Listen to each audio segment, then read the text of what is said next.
Il était une fois, dans une petite ville tranquille, un couple nommé Claire et Julien. Ils s'étaient rencontrés jeunes, lorsqu'ils étaient à l'université, et leur amour semblait être la définition même du bonheur. Ils avaient tout pour être heureux, des rêves communs, une belle maison et une vie pleine de projets. Mais comme dans toutes les histoires, il y avait des obstacles à surmonter. Les premiers mois de leur vie à deux étaient parfaits. Ils se comprenaient, se soutenaient et passaient leur temps libre à voyager ou à découvrir de nouvelles passions ensemble. Mais au fur et à mesure que le temps passait, ils commençaient à se heurter à des différences inattendues.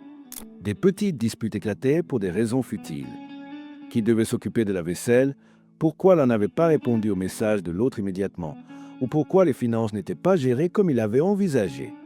Chaque petite contrariété semblait amplifiée, jusqu'à ce que le cœur de leur relation se fissure lentement.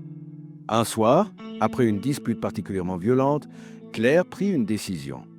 Elle se rendit chez un vieux couple de voisins, des amis de longue date, pour chercher un peu de conseils. Le couple, Marguerite et Paul, avait traversé bien des épreuves au cours de leurs 50 ans de mariage. Claire se souvient encore des paroles de Marguerite, assise dans son salon lumineux, avec une tasse de thé en main.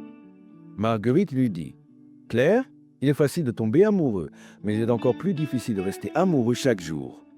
Le secret n'est pas dans la perfection, mais dans la manière dont vous ne vous résolvez pas les imperfections. » Claire ne comprenait pas entièrement ce que cela signifiait à l'époque, mais ses mots résonnèrent en elle.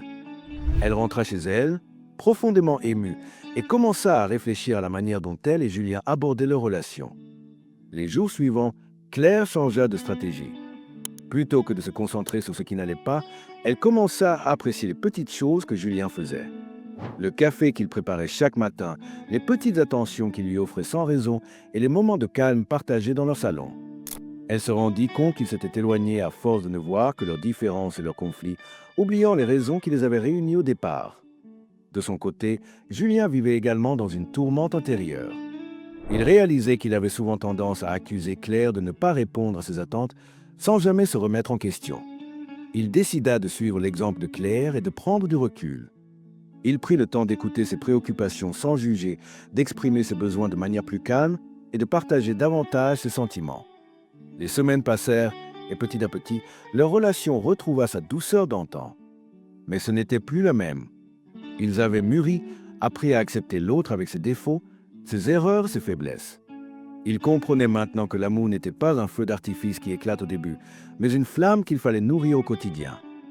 Claire et Julien apprirent que la communication était essentielle, mais que l'écoute l'était encore plus.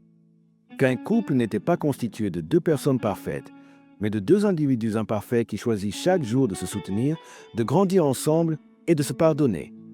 Ils comprirent aussi qu'il était important de ne pas perdre de vue ce qui les avait unis et de ne pas se laisser submerger par les petits tracas quotidiens. Aujourd'hui, Claire et Julien célèbrent leur anniversaire de mariage avec un sourire serein, conscients de l'importance de la patience et de l'effort.